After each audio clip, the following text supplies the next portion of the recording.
Le village du cinquantenaire de la CEDEAO, inauguré le mercredi 12 novembre 2025 au Palais des Congrès de Cotonou, s'est fermé ce vendredi 14 novembre 2025 après 3 jours d'exposition, de débats, de panels et de réflexions autour de la CEDEAO. Entre échanges institutionnels et animations artistiques, le village du cinquantenaire de la CEDEAO a offert au public un riche panorama sur l'histoire, les actions et les ambitions futures de l'organisation régionale.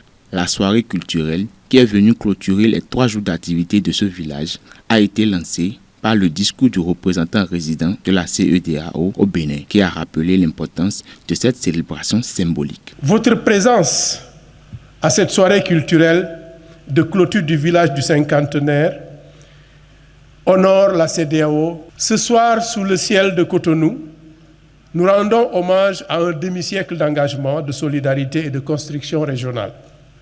Et nous honorons celles et ceux qui, par leur vision, leur dévouement et leur action, ont incarné les valeurs de la CEDEAO et contribué à son rayonnement. Aujourd'hui, nous reconnaissons aussi, et nous les citerons, les contributions de nos frères et sœurs du Bénin à la construction de notre communauté. Le village du cinquantenaire installé ici au cœur du Bénin a été plus qu'un espace d'exposition.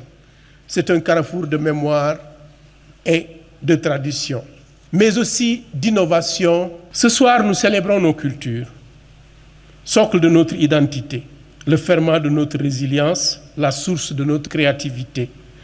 À travers danse, chants, contes, saveurs, les couleurs ont animé ce village. Nous avons vu s'exprimer l'âme de la CEDEAO, une communauté diverse, mais profondément unie. À sa suite, plusieurs distinctions ont été décernées à diverses personnalités et organisations ayant œuvré pour la promotion des valeurs de la CEDEAO. Ces reconnaissances sont venues saluer les contributions exceptionnelles, qu'elles soient institutionnelles, culturelles ou citoyennes. La soirée s'est ensuite poursuivie par une succession d'intermèdes artistiques mettant en scène des danses, chants et performances exécutées par groupes venus de plusieurs pays membres de la CEDEAO, offrant un véritable voyage à travers les traditions qui composent et unissent la sous-région. O papa Eloé, afili mi wede bunu, veno kode se domeji, bemeninho dumisia. O mamba Eloé, afili mi wede bunu, veno kode se domeji, dano emino eton.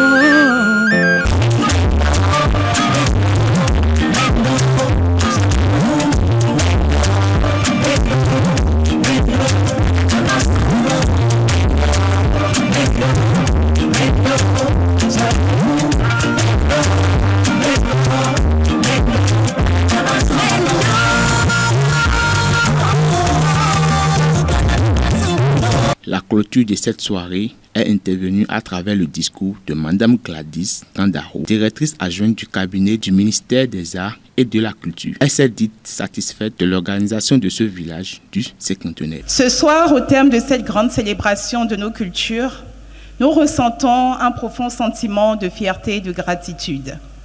Fierté de voir encore une fois que l'Afrique de l'Ouest demeure un espace de création, de partage et d'humanité, à l'occasion de la célébration du demi-siècle de notre organisation sous-régionale. À travers les expressions artistiques qui ont illuminé cette scène, nous avons vu la CEDEAO telle qu'elle peut être. Une communauté soudée, audacieuse, ouverte, fière d'elle-même, celle qui comprend que la culture n'est pas un simple accompagnement de la politique ou de l'économie. Elle est la base sur laquelle se construisent la paix, la stabilité, l'intégration, la fraternité. En clôturant cette soirée culturelle, je formule un vœu, que chaque pays représenté ici retourne chez lui avec une conviction renforcée, celle que l'unité et la diversité ne s'opposent pas, mais s'enrichissent. Et que l'Afrique de l'Ouest, forte de ses traditions, de sa jeunesse, de sa créativité infinie, continue de montrer au monde qu'elle est une région debout, digne, imaginative et profondément humaine.